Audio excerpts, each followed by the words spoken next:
summer, destroyed a racket.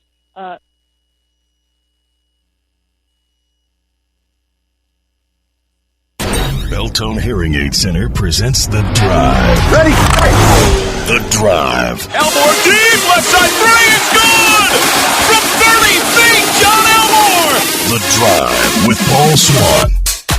Welcome into the Monday edition. It's The Drive here on ESPN 94.1 FM and AM 930. Today we are coming to you live from the Union Pub and Grill, 1125 4th Avenue, Huntington. The Monday special, always the $1.50 bottles and $2 call shots. Coming up today on the program, we're going to take a look back at Marshall's 32-16 win over Eastern Kentucky. Plus, we'll have interviews from earlier today at Player Day.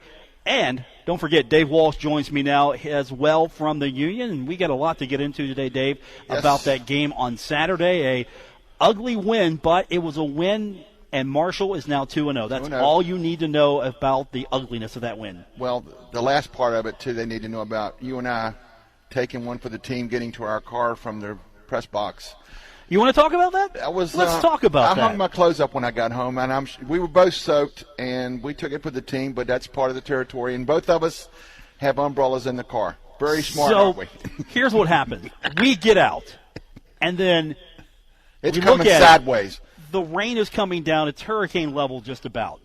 And then from Herd Zone and from Marshall Athletics, Chuck McGill comes down, and I'm sitting there and thinking to myself, all right, if the heavens were going to part, they would part for Chuck McGill.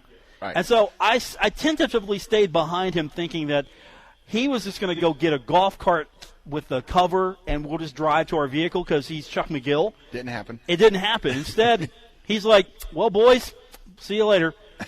He went into the rain, so I'm thinking, well, there's no stopping this now. We took off. You took off. I'm like behind you with the equipment. I know. You're moving a lot faster. You hadn't scrambled that fast since you were a quarterback at Marshall. Against, I think it was Miami, with Kuzno chasing me a little bit here, there, and yonder. But, Chuck was parked right across from me, so when we both got in, you should have seen the water trail we had left behind. Okay, so he was drenched. I was drenched. I immediately turned the heat on the vehicle. I did, too. And I got home, hung everything up. Yeah. I had the air just blasting me. Usually I would make a stop at the radio station. I just waved at the radio station. You said this is Express. This was Express. So it's Huntington after dark. I'm going home. I'm wet. I'm going home. Right. Boom. Flew home. Got dry. And then because I had business in the morning. Yeah. I had Bengals business in the morning. As the Bengals won, they beat the Colts for the first time, I think, since Herbie was born in Indianapolis. And then the Cleveland Browns are taking on the Pittsburgh Steelers. You've got your brown shirt on. Yeah. And it's seconds to go. They're going to kick the field goal. The Browns are going to beat the Steelers. They're going to end the losing streak, and it's blocked. Right. And then guess what? The Browns still at 0-1 have their best start in years. Since we were born, I think. The losing streak is over. The winning just hasn't happened. Right. And by the way, the refrigerator with all the delicious Bud Light is still locked because it does not unlock itself on a tie. It comes open. Stipulate a tie, right? Is it W only? Opens when it's winning. Okay. So when the Browns win, Cleveland can get intoxicated. Yeah. But then again, we're happy because the Bengals did a great job. Came back. The Steelers. Yep. Browns, and the Browns have a chance to do that. When I was going, man, and then Marshall had won. I said, man, we're going to have fun on Monday. And still, hey, a tie is better than a loss. So you got the brown shirt on. I was going to wear this is the only Bengals because, gear. I know, only because my daughter lives near there, and I got it on a fire sale. I was going to wear the Bengals gear, but I thought, you know what, Monday, that's great and all, but I got business on Thursday because the Ravens are in town. Are you going? No, I'm not. Okay. Because that game kicks off at 8:15 p.m. I know, that's not very smart. And I'm not taking the 3 hours to go up there. Not taking the 3-hour tour with Gilligan. And then the 3 hours back. Because if you knew where I worked, I would have to report bright and early. You probably have to drive straight in. Just park, exactly. Park right there. Exactly. Just get a sleeper bus and there you just go. drive in. There you go. Here you go, Mr. Swann. It's I'm ready here. to go. Yep. All right, let's bring you Friday. Yes. So that was fun, NFL. And then Aaron Rodgers, Mr. Multi-millionaire Aaron Rodgers, goes down, and you're thinking, oh, no.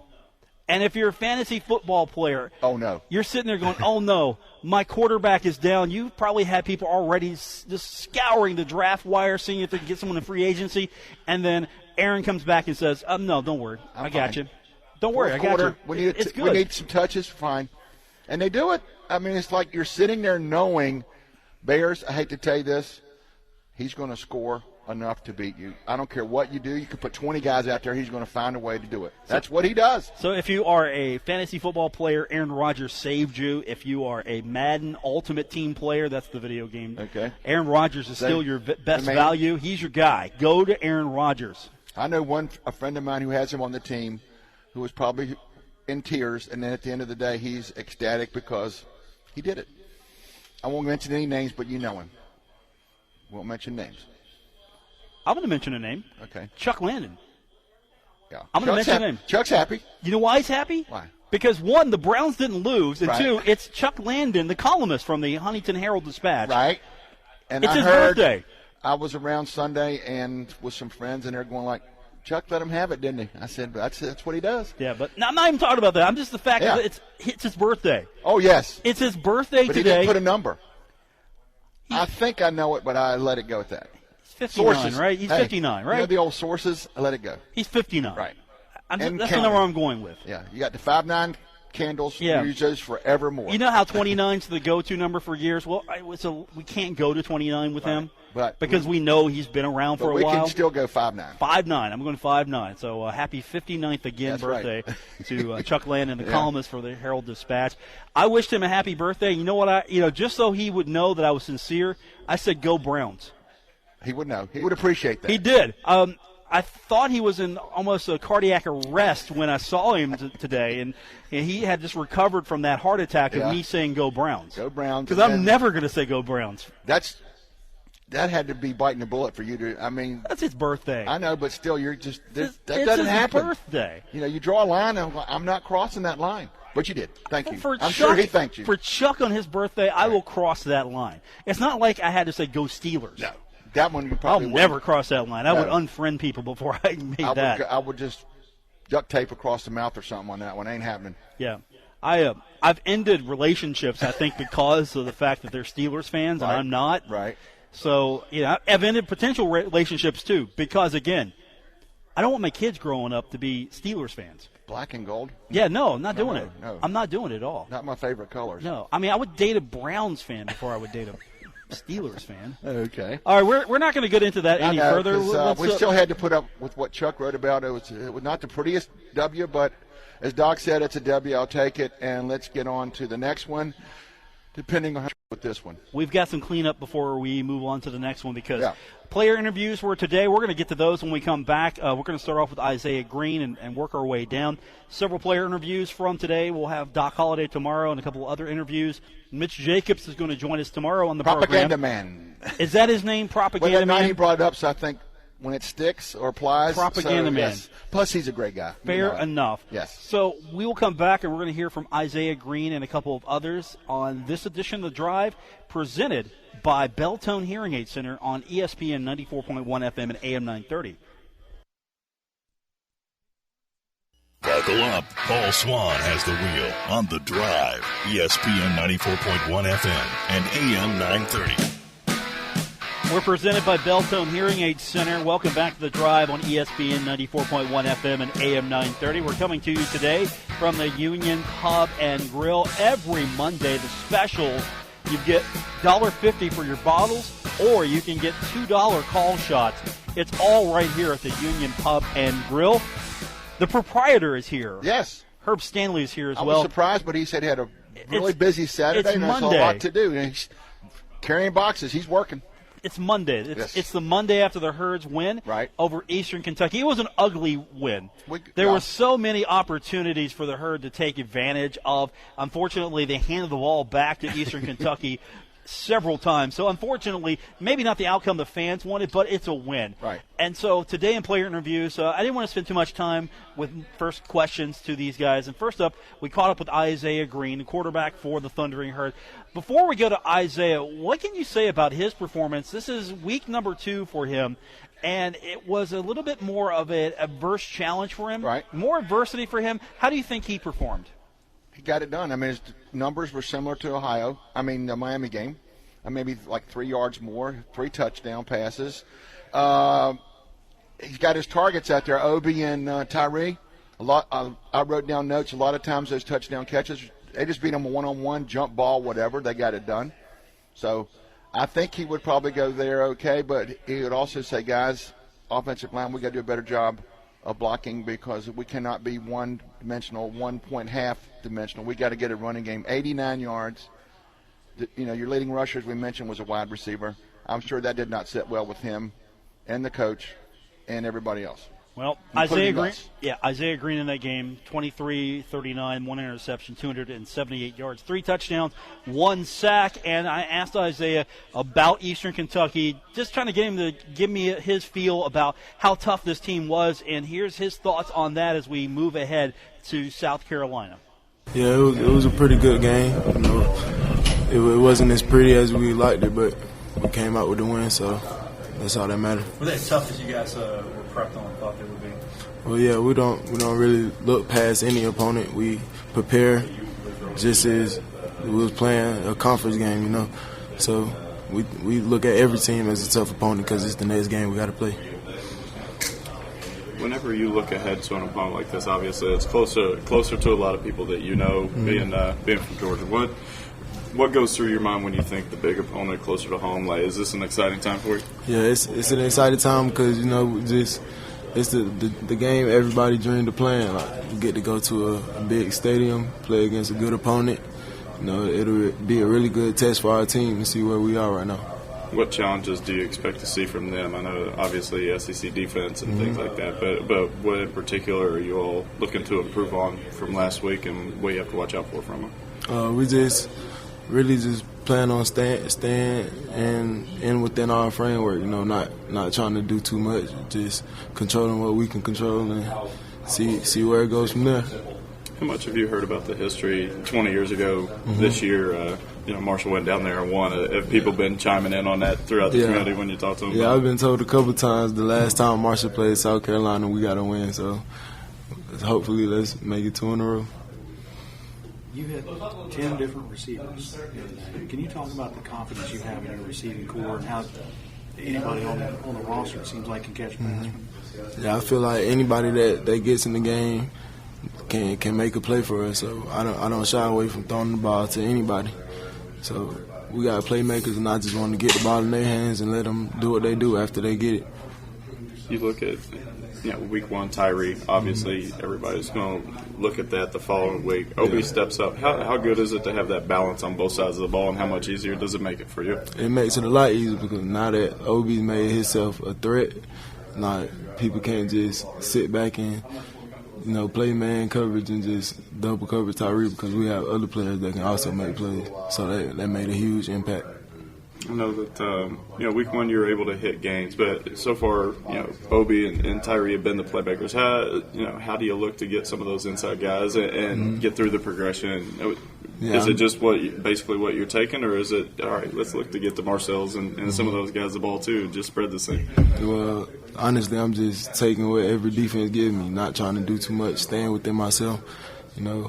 Whoever gets the ball, that's who gets the ball when I'm going through my progression. So I'm not really forcing anything, just trying to go through my reads as normal and just find a way to get the ball to other players. You look and there's the chance of some potential weather down there, but you all played in that the other day. How did the experience Saturday sort of get you ready for what you might face this weekend? Yeah, we don't really worry about the weather too much. We just focus on controlling what we can control, So we're gonna show up, and if it rains, then it rains. If not, we're gonna play the game regardless. You feel any more pressure on your shoulders in a game like this past Saturday, when the running game wasn't clicking on all cylinders? Do you feel like you had more pressure on you and something like that? Not necessarily. We got to step up and make more plays through the air.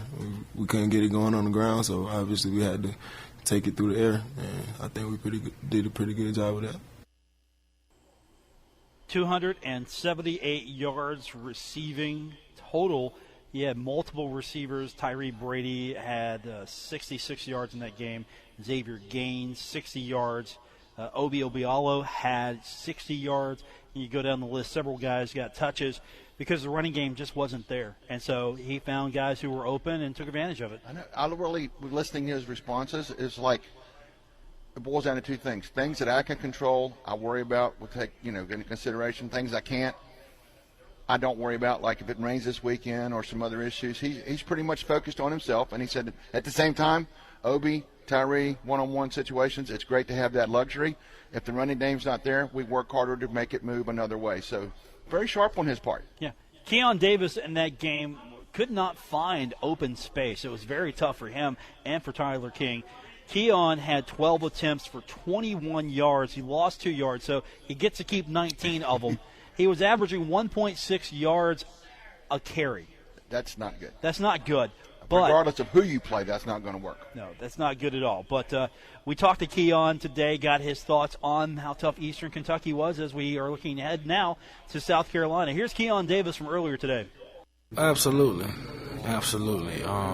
Played a tough, hard-nosed game, to be honest. I give them credit. So, but at the same time, we messed around and turned the ball over 4 times.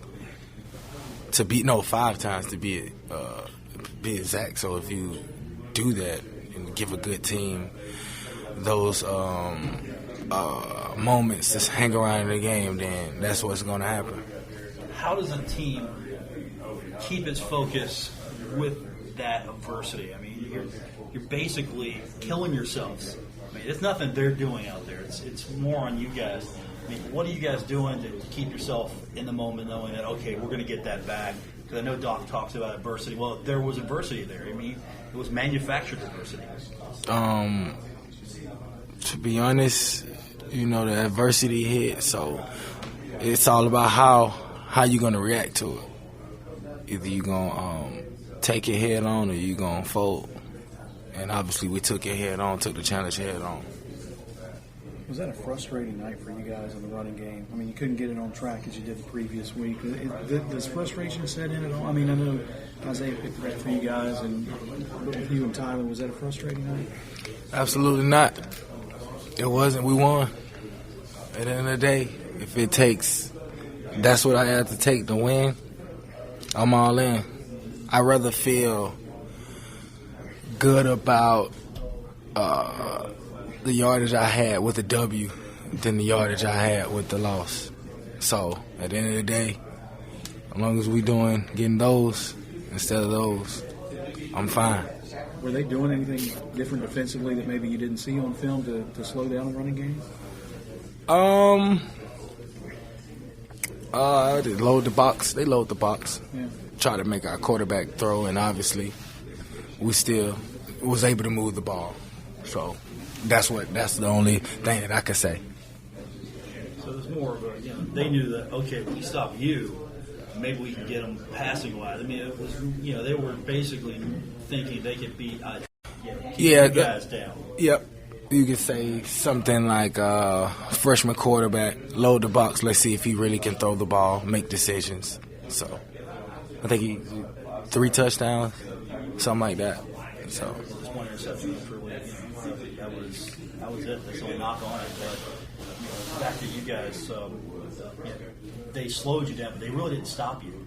And I think that's fair because you still were productive, even though maybe you just weren't getting the big chunks of yardage you guys like to see. Oh yeah, I don't care how it comes. It can be a ugly catches, ugly runs. As long as we putting 6 on the board, cool. Obviously, in the one time in the red zone, we put 3 on the board, but as an offense, you try to count by 6s, not 3s.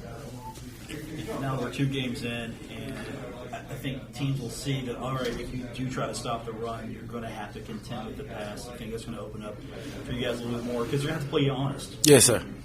I mean, it's obviously you got to pick your poison, to be honest. But it's a lot of talented teams out there, man. They got good players, too, on defense. Some just choose which one they want to choose. So that's that. You excited going up against an SEC team, or is it just more business as usual for you guys? Oh, man, it's both, to be honest. At the end of the day, it's the next opponent. Of course, when you was about this big, you thought of big moments. You kind of try to define yourself of what type of player I am in games like these. So we're excited, ready to take on the task at hand and get after it. What do you guys know about South Carolina? What have you seen earlier, or at least what do you know? I really haven't looked at the film just yet, but obviously it's an SEC school. They're going to be bigger, stronger, faster. So from that, just that alone, got to come with the A game, to be honest. Fans been talking about it, I'm sure. You heard it, because Marshall's beaten South Carolina before, so there's that history there a little bit. Fans, remember that time. It was an exciting win then, so have the fans, or at least have they been in your ear a little bit saying, "Hey, we beat them before, gotta get them again"? No, sir. I didn't even know we played South Carolina. I probably was not even born. No, 21 years ago. Oh, yeah. Well, I probably was born. I remember that. You remember? Yeah. Just a little thing. Yeah, teeny weeny. But really, what I try to do, and me and the guys try to do, we keep it within her. Let it come out on the field. Throughout the week, we know who we playing. We understand what's going on. I don't know how many fans they will have, but I'm pretty sure it's 70-some thousand out there. I mean, wow, that's crazy. But at the end of the day, when you're on that field and that ball kicked to you or thrown to you, hand out to you, if you tune that out, obviously you wouldn't even be focused on the crowd, to be honest. So we just trying to lock in and get ready to roll. Yeah, because you're not playing the crowd, you're playing the guys in front of you. Absolutely. Crowd don't know what's going on. That's what's going on down there. All they see is oohs and ahs, but that's about it. Welcome back to the Union Pub and Grill. Woody Woodrum, he has walked in as we end our interview with Keon Davis. I think everyone just had a cardiac arrest over there at the bar area.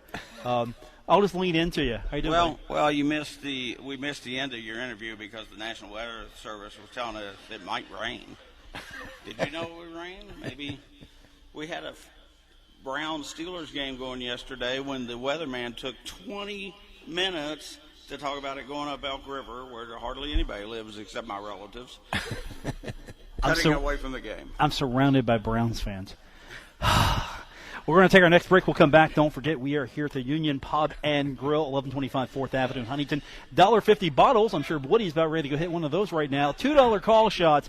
And, of course, we are presented by Belltone Hearing Aid Center here on ESPN 94.1 FM and AM 930.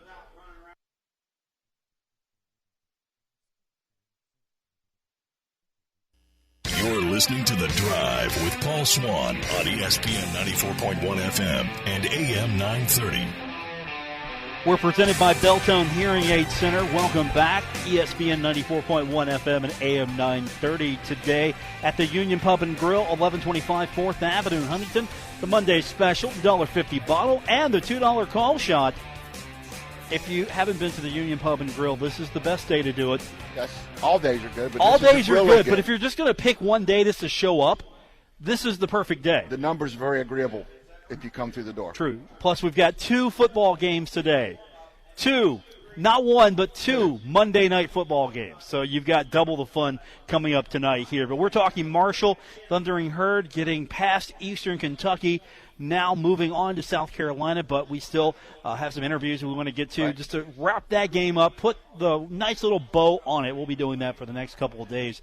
As one of the players that found the ball, Obi Obialo.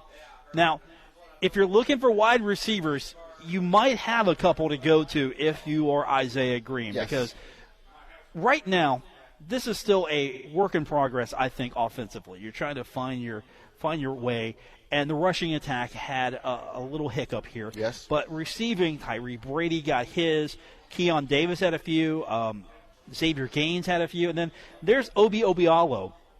You look at his numbers, 2 touchdowns, a 60-yard performance, and he had a long of 40. So, and he only had 2 receptions. So made him count. Every time he touches the ball, it's a touchdown. And here's Obi. Asked Obi to start out, just to talk a little bit about Eastern Kentucky and how tough they were. No matter what, FBS, FCS, we're gonna come out and try and compete like we're playing the number 1 team in the nation. They really came out and played. You probably felt like they were playing like the number 1 team in the nation. It's in their effort because they just wouldn't go away. I mean, you guys had the lead. That was pretty secure, but they still just wouldn't go away at all. Yeah, I mean, we had a couple mistakes and special teams, stuff like that. But hats off to them. They played a pretty good game, and we came out with the win though. So that's all. You got the win, so you're happy there. But how frustrating was that just to know that things weren't going right for the special teams guys, and they made it a little difficult. I mean, they weren't trying to put you guys in positions, but still, it had to be difficult knowing that this could have been a bigger blowout or just a bigger victory if you guys didn't have to go through that adversity. I mean, a win is a win, but we definitely had adversity and stuff like that. But we did a good job just trying to overcome it and just trying to get that W. Probably nice to just get out of the locker room and play, right? Instead of waiting about 3.5 hours like you did the previous week. Talk about playing at home for the first time last week and what that was like. It was fun seeing all the fans there, seeing the "We Are Marshall" chant. It was a nice experience, definitely. And now you'll go down south and you'll get into where you won't hear the "We Are Marshall" chant, maybe from a small section. But can you talk about going and playing in that kind of atmosphere and what you might be expecting? It's definitely going to be a fun one. It's on national TV, and it's an SEC team, so we're excited about that. And we're ready to bring the exposure and put that M on the map. How about facing any SEC team? You see that SEC logo on that field. It's got to jack you up. Yeah, it does. It does, definitely. But we're ready for it. We've been practicing spring, summer, and we're ready for the challenge no matter what. How much do you know about them? Or, maybe not just as a team-wise, but you personally, what do you know going into this one? I've watched a couple. I've watched some film from Georgia, but right now I don't know too much. But that'll change later today once I get in the film room and watch some of the game film. What was your impression of that Georgia game? I mean, the defense, they're pretty athletic, they're fast, and just typical, just SEC defense. Georgia's pretty good too. Yeah, oh yeah. Obi talking a little bit about SEC country. Georgia is pretty good too. They are. But remember a year ago when they went down to NC State, and all of a sudden, through 2.5 quarters, they were ahead. So I don't think they'll be a deer in the headlights, so to speak. I think they know what the business at hand. Doc will have them focused. And right now the biggest question mark will be the weather. Hopefully they can get there and play. Maybe you have to push it back to Sunday. We shall see. But looking ahead this week, I know you got our propaganda man on Tuesday. And Wednesday, I look forward to listening to Andrew Ramsbacher, who used to work for us and cover Marshall. Now he's doing South Carolina. I read his story today, so I can't wait to hear you talk to Andrew on Wednesday. Dave shows up to the staff meeting, so he knows the show rundown for Tuesday and Wednesday. By the way, that's Mitch Jacobs he's referring to. Yes, I love Mitch, but when he made that statement, that's going to stick with him in my book. I loved it. I'll tell you what, we're going to take our next break, come back. We're going to hear from a guy who probably had a long night on the field, and that's Malik Gant. Defense had to step up, and we'll talk to Malik when we continue with this edition of The Drive. We're presented by Belltone Hearing Aid Center right here on ESPN 94.1 FM and AM 930.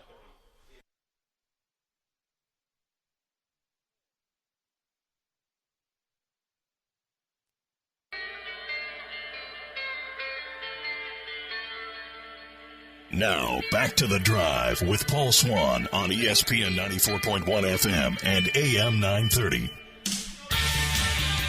We're coming to you today from the Union Pub and Grill, 1125 4th Avenue in Huntington. The Monday special, $1.50 bottle, $2 call shot, Monday Night Football coming up tonight, so you have an opportunity to watch not one but two football games and take advantage of the Monday special. I want to welcome you back to The Drive here on ESPN 94.1 FM and AM 930, presented by Belltone Hearing Aid Center. I'm Paul Swann with Dave Walsh, and one guy, Dave, that really probably had to pack an extra lunch, make sure he had a couple of lunch pails on the sideline, was Malik Gant, because the defense was put to work. The special teams units did not do anybody any favors, but if you're a defensive guy, you love to get back on the field, well, you love this game on. That was your cue, Dave. That was my cue. That was your cue. I would say he was very busy. Sometimes you think when there's a sudden you have to go back out again when the ball hits somebody, you're going like, what is going on here? But Mr. Malik Gant, as a linebacker, your duties are going to get you a lot of tackles because the linemen get rid of the people, give you a chance to make the tackle, or you use your speed to run people down. He did everything the other night. And I'm sure when it was all over, he was probably in the locker room going, thank goodness I can rest a little bit and get ready for the next one, because that was a long, long evening. But like everybody else, he'll go W, all that matters. One breakup, he also had 11 total tackles, 2 solo, 9 assists, and he had 1 tackle for loss, and that cost Eastern Kentucky a yard. And I asked the man himself, what did you think about Eastern Kentucky? That was a tougher team out there than maybe a lot of fans thought about. And here's his thoughts on Eastern Kentucky. Yeah, most definitely. We went to that game not undermining the opponent or going into the game just thinking it was going to be a easy game or just a walkover or anything like that. We knew they was going to come out and give us the best game. Anytime we step on the field or playing at home, we know everybody's going to give us their best their best chance or whatever. Coach Doc always tells us lock the gates and play our most physical game, play fast and physical all the time. So that was our main mindset going into the game. Were they doing anything in particular that was just stifling you guys? From the defensive side of the ball, we was just focused on what the schemes and stuff that we focused on during the week and what the coaches were telling us what they like to do and the certain formations and certain things, the tendencies they had. And that's basically, they matched up throughout the entire game. It was just certain things or certain little things we could do better on when we got into the red zone to stop them from getting into it. You guys at the defense take it as a challenge when you see a team that they ran for 400-plus yards in state. Is that something that you guys, we're going to shut that aspect of your game down? Because they had a couple pretty good backs. Yeah, going into the game, we knew that they were threats as a run team, most definitely.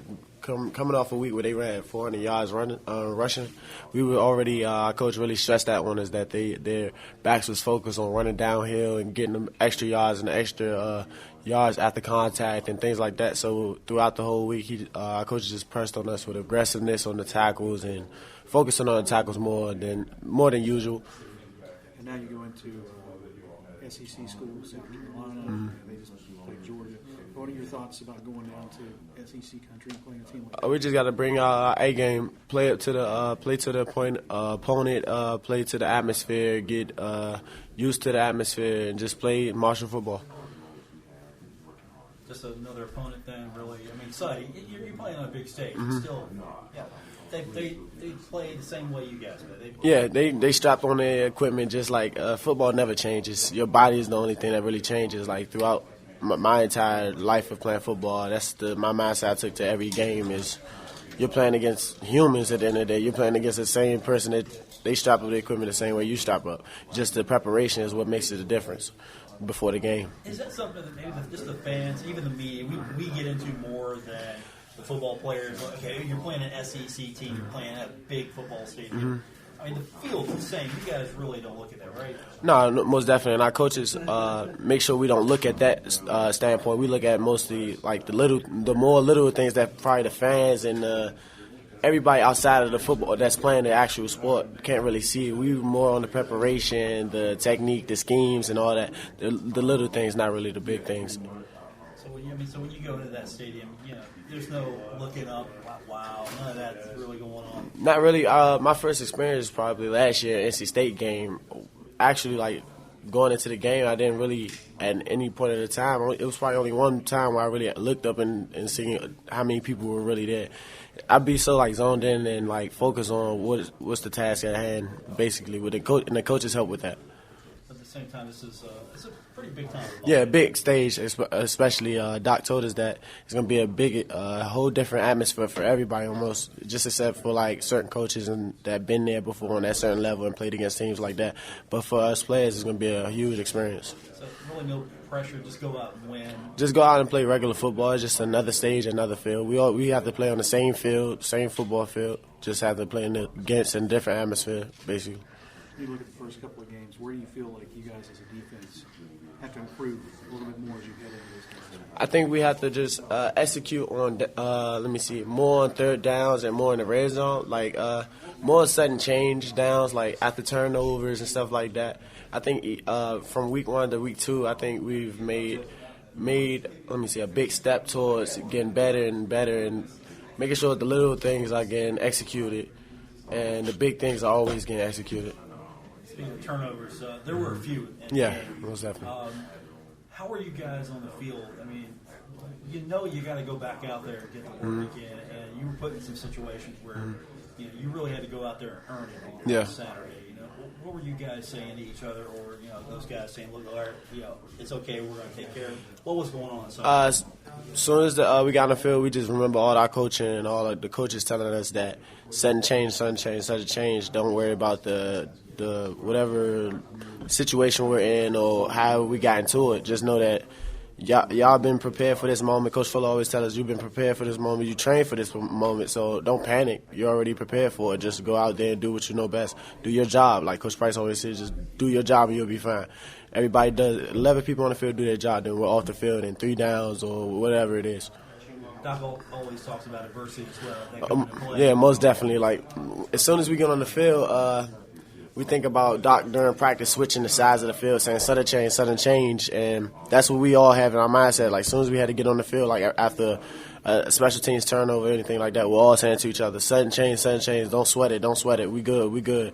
Y'all just toughen down and we good, we got it. We prepared already. How much fun are you guys having out there? I mean, you guys have been playing together. Oh, yeah. So, you guys have all it's like a family for real. Like everybody's talking to everybody. We all know everybody's tendencies, what gets one person mad, what gets another person mad, when to calm another person down, or when to not talk to a certain person after a certain play, or to talk to them when they do need it, or certain people that don't really need to get talked to after a bad play. Like, even the chemistry with me and corner Chris Jackson, I know if a bad play happened, I don't have to talk to him. I know that in his own mind, he knows he has what it takes to the next play. He's already focused back on to do better. So we had that little chemistry. It's throughout the whole defense. Everybody has, like, that duo or that family feeling. We feel like we okay. We know, we understand what you're going to go through and what you're going to come out and bounce back. What do you guys think about we haven't really looked at their film yet. Going into today, this will probably be like our first real day of film study and really looking at the schemes and what they like to do. That's Malik Gant. Sudden change, Dave. Sudden That's change. That's the big word on defense. That's the word of the day, sudden change. You're 3 and out, they punt. Next thing you know, we're back in again. He goes, okay, we're a little closer to the goal line. Coach prepared us for us. We buckled down, do our best to keep him out of the end zone. Sudden change is big on defense because you think you're going to get a break, and all of a sudden you're back out on the field. But they prepare for it, and they executed the other night pretty well. They would not go away, though. No. Easterns, they hung around. One of those things like hang around. Why is this game not over? But in the end, they got the W. It wasn't the prettiest, but they got the W. And they've done that to other teams. Played with Kentucky, probably should have beat Kentucky when they played them. They beat Miami of Ohio a few years ago. So going into a FBS school and trying to take them down is not a task that they're ill-equipped to take on. They didn't get into the zone and go, the bright lights got them. No, they were very comfortable in that environment. And same with Marshall last year at NC State. Midway through the third quarter, NC State fans going, why are we behind? And then Marshall made a couple of mistakes that they capitalized on and pulled it out. So we'll see what happens this week. That's going to do it for this edition of The Drive here on ESPN 94.1 FM and AM 930. We're presented by Belltone Hearing Aid Center. I want to thank the staff of the Union Pub and Grill, 1125 4th Avenue in Huntington. The Monday special, $1.50 bottles. $2 call shots. Coming up next, we'll have the statewide sports line, followed by the Nealon and Pruitt Show right here on ESPN 94.1 FM and AM 930. Good night, everyone.